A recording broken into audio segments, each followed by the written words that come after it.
Today I'm going to show you guys how you can prepare and how you can win any battle against any opponent that you want to fight against in Arena. So first of all, I really like calling Injustice 2 Mobile a game of chess because there's so many different things going on. A lot of different opponents have a lot of different passives, and you need to make sure that you know every single one of them, or at the very least, learn the most important ones. Like for example, with Batman Ninja Catwoman, I think we can all agree that her Immortal passive is the most important one because that's the most OP one. Also, if you're new at the game, chances are you're not going to destroy your opponent in like 5 seconds or 10 seconds or anything like that. So you also want to make sure that you learn about all the special abilities of your opponents. You can't really just learn the most OP one because the AI is going to pick it randomly, so you just want to learn as many as possible. This is a very important step to understand because sometimes if you're fighting an opponent and you're fighting them with your quote-unquote best team, that doesn't necessarily mean that you're going to win because maybe the opponents have traits that counter your team. So the more information you have on your opponent, whether that be strengths or weaknesses, the better, because that way you're going to be more prepared to defeat them. You also want to start knowing which teams you really want to put together, which ones you have the most fun, which ones do a lot of damage, and you also want to learn about them. Usually you're going to be able to learn about yourself and your opponents at the same time, since usually in the beginning, when you're fighting every single battle, you pretty much learn something new every single fight,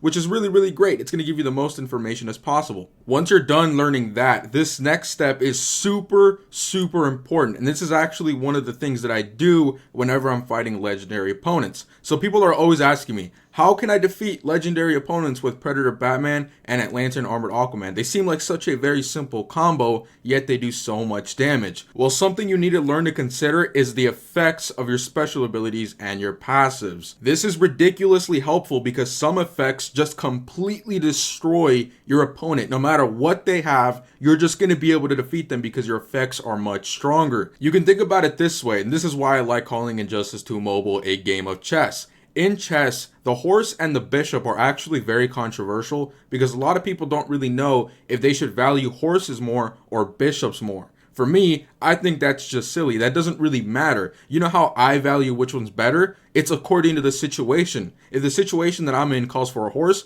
well then the horse is more valuable. If the situation I'm in calls for a bishop, well then the bishop is more valuable. In Injustice 2 Mobile, effects are exactly the same thing. Bringing up Batman Ninja Catwoman again, whenever you're fighting her, she has the Immortal passive, right? And she only activates it when she's at super low health, when she's almost dead. And so that's really great. You're just gonna wait there for a little bit until the Immortal passive goes away. But wait, her special 2 can heal her up. So what do you think you need to be doing? What effects do you think are going to be the best against her? Well, you either want to stop her completely, so you want to freeze her, or you want to power drain her. Those two effects just really work well against Batman Ninja Catwoman. Yeah, dot damage is great in certain situations, but in this situation, it's not really going to help you that much. Now, I'm not going to lie, doing this might be a little bit time consuming because effects are a little bit weird. Even though there isn't that many of them, you still have to consider the opponent you're fighting, and you also have to consider their teammates. Even though, power drain is really great against Batman Ninja Catwoman, maybe she has John Stewart Green Lantern on her team, and then that doesn't work anymore. Well, then we have to switch over to a different tactic.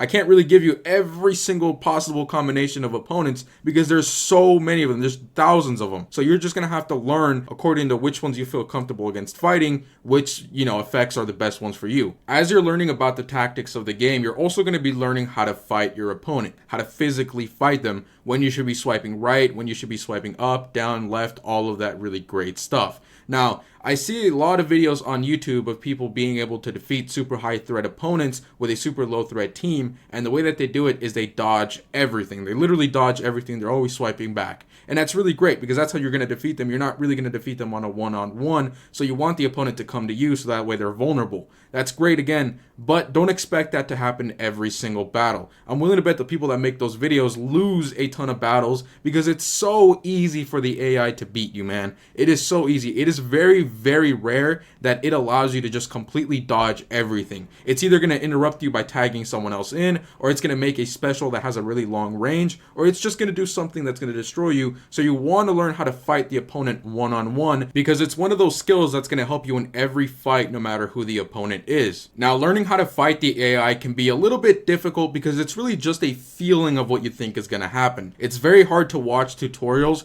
and just do everything step by step. Usually you're going to have to go through through trial and error until you finally get it down and you understand how the AI works. And even then, occasionally the AI will just completely cheat and do something that isn't really allowed. You're also going to have to kind of learn how it's going to do that sometimes with certain characters. Usually though, the AI is pretty consistent and it's very predictable on what they're going to be doing. Especially in Arena, you're not going to be fighting your battles for that long of a time. Usually a battle's probably going to take you like a minute or maybe a minute and a half. In raids, 3 minutes of fighting the AI, maybe the AI does one really weird thing that's completely illegal and it can mess up your entire game. In Arena, it's a little bit faster, so you don't have to worry about the AI cheating that much, but you also have to consider the many different characters that the AI is going to be using in Arena, and you have to learn how to fight all of them, because not all of them are exactly the same. Now again, you're probably going to learn how to do all this stuff on your own, but here are two things that I do whenever I'm fighting the opponent. First of all, if the opponent is blocking a lot, you need to learn how to reset. I usually do this by underswiping or underhitting, whatever you want to call that, because it breaks their block, and then afterwards I will usually swipe back and me myself will start blocking, and that way the AI resets. It's going to have to start chasing you. If it moves back, you just keep on blocking until it comes after you. That's how you reset. Also, another thing, usually when the AI hits you with a range attack, people will, swipe under and they'll try to go under it or dodge it or whatever. Me personally, sometimes I allow it to hit me. Obviously, I'm going to be blocking though, but I still allow it to hit me even though I can dodge. The reason why I do that is because sometimes the AI will tag in another opponent after doing the ranged attack with the current opponent. So that way, while you're busy underhitting and trying to dodge that, range attack, the opponent that just got tagged in is going to be able to start hitting you because you're vulnerable. Now that's very sketchy, and the AI does that sometimes. For me personally, again, especially if my opponent has been in the battle for a very long period of time, I just go ahead and take the range attacks and block all the way. It usually doesn't do that much damage anyways, and it just keeps me a little bit safer for the rest of the match. Aside from that, me personally, I don't really do that much else whenever I'm fighting my opponent with just basic attack hits. There are other tactics where you can jump over certain hits and stuff like that, but because the AI can be inconsistent sometimes, I honestly just don't like to risk it. I always stick to the basics because there's no point in really going overboard. 99% of the time you're going to win either way as long as you know what you're doing. I think learning the tactics and learning the very basic principles of fighting the AI are really all you need to be able to win the battle. Now I know that's a lot easier said than done, but it's also not that hard to learn if you're not afraid to do one thing, and that's fail. Failure is okay. You can think of it like an investment. You could learn a couple of things right now and fail to succeed in the future. How do you think I learned how to fight all of my opponents and all these other legendary characters? As a matter of fact, when I first started my channel, I never fought legendary characters. You can go back to my old videos and you could watch me fighting, Darkseid and people like that, and I would always lose. But it was an investment. Now I can fight Darkseid pretty easily. I know what I'm doing because I lost so many times and I learned every single one of those times. You need to be able to do the exact same thing and not be afraid about it. And also, just don't be afraid to take a couple of risks. And luckily for you, since there's so many different game modes, if you just lost one battle in each one of those, you could be learning like 5 different things, and you're really not going to be suffering about losing a lot of rewards because, again, it's just one battle. It's no big deal. You have 4 other pips in Arena. You can fight with other characters in Champions Arena. You can be getting more energy in Campaign and all that stuff, so don't worry about losing.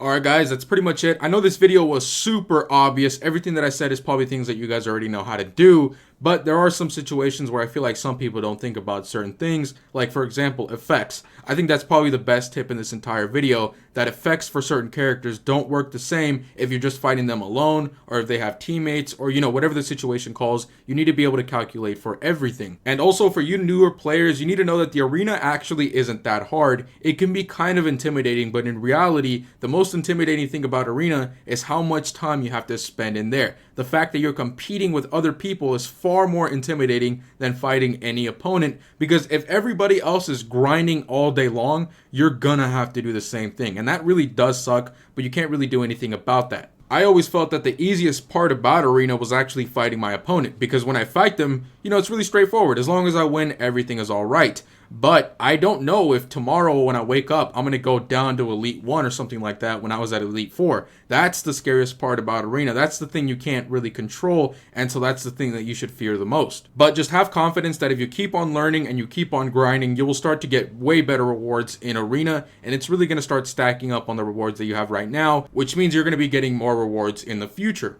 with all that being said, I hope you guys have a nice day. Make sure to stay safe and stay clean. Don't forget to like and subscribe. And later on today, I'm going to be posting another walkthrough of me playing Uncharted. So if you're looking forward to that, that's going to be coming out later today. I actually already have the video completely done. I'm just going to wait a couple of hours to post it because I don't want to post two videos at the exact same time. So yeah, go play Arena and make me proud.